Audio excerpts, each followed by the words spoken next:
Untuk materi kali ini masih tentang rumus khusus kesebangunan segitiga. Nah, misalkan saja di sini Bapak buat ada segitiga ABC. Ternyata di segitiga ABC ini kita membuat garis baru ya, dari B ke D. Sehingga B ke D itu tegak lurus nih. Nah, kalau tegak lurus otomatis ini pasti hasilnya siku-siku ya. Nah, kalau misalkan dilihat segitiga di sini kita bisa bikin 3 segitiga ya. Yang pertama segitiga besar yaitu segitiga ABC, bahwa bisa menjadi ABC di sini. Yang kedua adalah segitiga ABD. Nah, Bapak buat di sini ya. Dan yang ketiga itu adalah segitiga yang kecil di sini ya, yaitu BCD. Bapak sengaja nggak buat ya, karena yang penting kalian tahu konsepnya saja.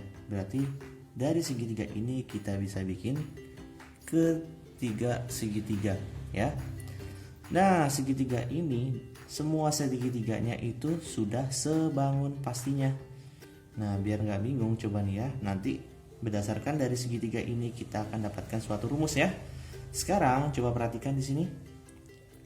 Karena sudah sebangun, otomatis kita bisa buat perbandingan sisi-sisinya. Nah, sekarang kita buatnya itu perbandingan sisi antara segitiga yang besar di sini, yaitu segitiga ABC. Kita buat ini dengan segitiga ABD. Nah, di sini. Pertama kita lihat dulu. Nah, sudut B ternyata dia itu berhadapan dengan sisi AC. Karena sudut B sama-sama sudut D, maka kita bisa anggap pertama di sini ya, biar nggak bingung kita bikin dulu. Pada segitiga ABC ternyata terdapat sisi AB, sisi BC, dan sisi CA. Kemudian pada segitiga ABD kita buat dulu pada segitiga ABD. Nah, ternyata di sini ada sisi AB, tulis lagi AB, ada sisi BD, ada sisi BD, dan ada sisi AD, ada sisi AD. Nah, kalau misalkan kita pasangkan dengan sisi-sisi yang bersesuaian, pertama AB dengan siapa? AB bukanlah sama AB ya. AB di sini, coba lihat di sini ya. AB ternyata dia berhadapan di sudut C. Nah, yang sama dengan sudut C itu adalah sudut B. Loh, kenapa nggak dengan sudut A?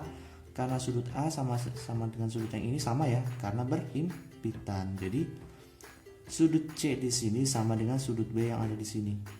Kalau dari gambar di sini, sudut B yang sudut lancip di sini, sudut B yang sudutnya di sini nih ya, nanti kenanya sama dengan sudut D. Kemudian sudut C yang lancip di sini nanti akan sama dengan sudut B yang lancip di sini, bukan sudut B yang siku-siku. Maka nanti karena sudut B itu karena sudut C itu berhadapan dengan sisi AB. Nah, sisi AB, maka di segitiga ABD dan sisi AB itu berhadapan dengan sudut C, dan sudut C itu ternyata sama dengan sudut B, dan sudut B ternyata depan sudutnya itu ada sisi AD, maka AB pasangannya dengan AD. Nah, selanjutnya lagi BC dengan siapa? BC di sini ya berhadapan dengan sudut A. BD di sini berhadapan dengan sudut A, berarti BC dengan BD ya. Kalau CA gimana? Nah, CA ternyata dia berhadapan dengan sudut siku-siku si B. Berarti kita lihat di segitiga lainnya yang ada sudut siku-siku. Nah, sudut siku-sikunya itu ada di D. Dan di D depan sudutnya itu ada sisi AB. Maka nanti pasangan tadi CA sama dengan AB.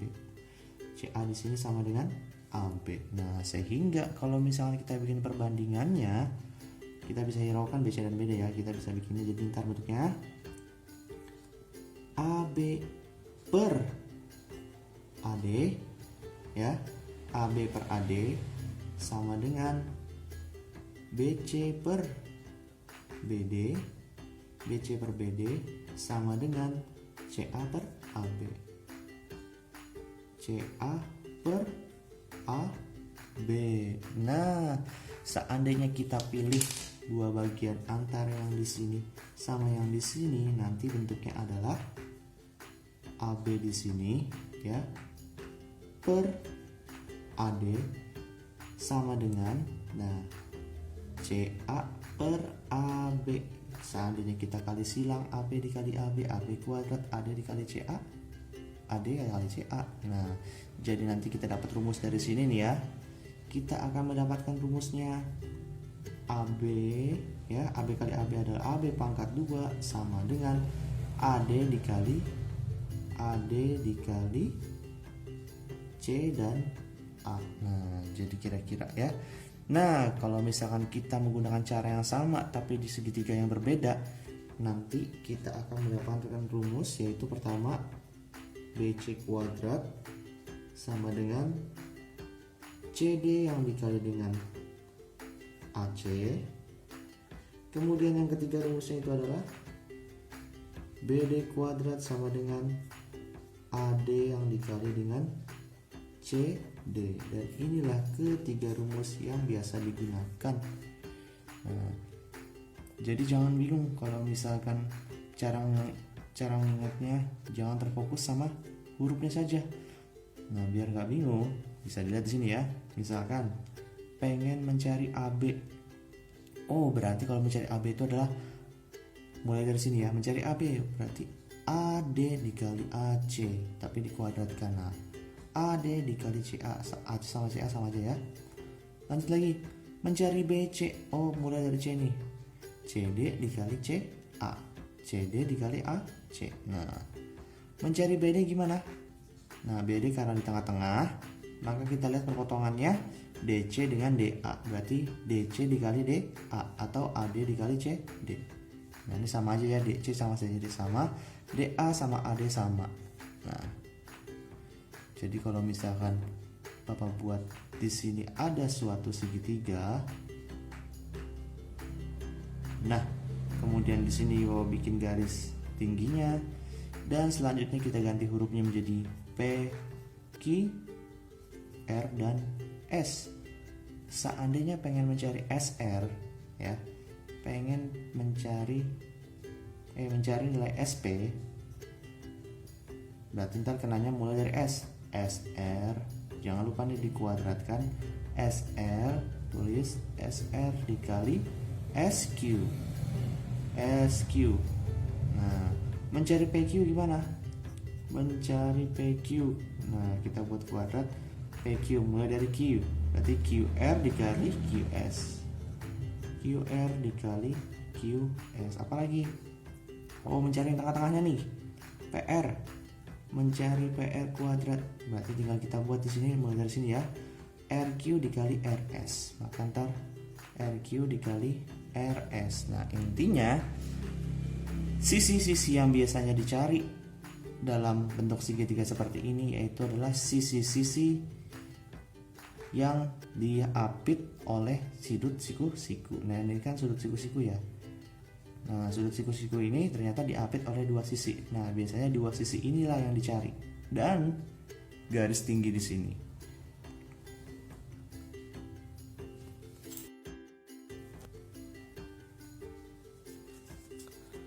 Nah, biar nggak bingung, sebagai contoh, misalkan aja di sini ada segitiga ABCD. Nah, ini adalah segitiga ACD. Jika diketahui segitiga ACD itu siku-siku di D, berarti ini katanya siku-siku di D.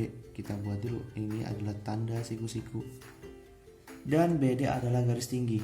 BD adalah garis tinggi. Kalau garis tinggi itu artinya ini tegak lurus terhadap ini ya. Garis ini tegak lurus, berarti ini siku-siku nih, ini siku-siku. Tentukanlah BD, AD, dan DC. Nah, sekarang kita lihat dulu. Mencari nilai BD, tengah-tengah nih, berarti kita pakai AB dengan BC. Maka nanti kalau misalkan kita pengen mencari nilai BD, tulis dulu mencari BD sama dengan BD, berarti BA dikali dengan BC, BA dikali dengan BC. Jangan lupa ini minta menggunakan kuadrat ya, maka nanti kita bikinnya 16 dikali 9. Nah, jangan lupa karena ini kuadrat, supaya kuadratnya hilang, maka nanti kita akarkan. Nah, jadi BD saja ya di sini ya. 16 dikali 9, maka nanti dapatnya itu adalah sekitar 144.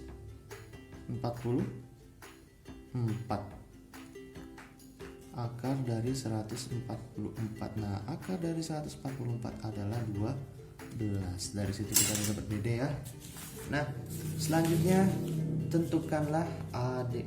Nah, untuk menentukan AD berarti ntar kita tinggal bikinnya sama dengan cara tadi. AD di sini, oh berarti kita mulai dari A di sini ya.